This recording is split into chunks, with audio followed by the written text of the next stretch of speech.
सावन माह की कथा। बहुत समय पहले एक गरीब ब्राह्मण था।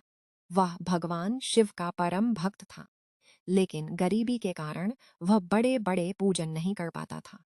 सावन का महीना आया तो उसने निश्चय किया कि पूरे महीने केवल जल और बेलपत्र से भगवान शिव की पूजा करेगा। हर सुबह वह नदी से जल लाता, शिवलिंग पर चढ़ाता और पूरे मन से ओम नमः शिवाय का जाप करता। लोग उसका मजाक उड़ाते कि केवल पानी चढ़ाने से क्या होगा, लेकिन उसकी श्रद्धा कभी कम नहीं हुई। उसी नगर में एक धनी व्यापारी था। वह बहुत धनवान था, लेकिन अहंकारी था। उसने भगवान शिव की पूजा तो की, पर केवल दिखावे के लिए। उसे अपनी भक्ति पर घमंड था। एक दिन भगवान शिव ने दोनों भक्तों की परीक्षा लेने का निश्चय किया। वे एक साधु का रूप धारण करके पहले व्यापारी के पास गए और भोजन मांगा। व्यापारी ने उन्हें डांट कर भगा दिया। फिर वही साधु गरीब ब्राह्मण के घर पहुंचे। घर में खाने के लिए बहुत कम था। फिर भी ब्राह्मण और उसकी पत्नी ने प्रेम से अपना भोजन साधु को खिला दिया।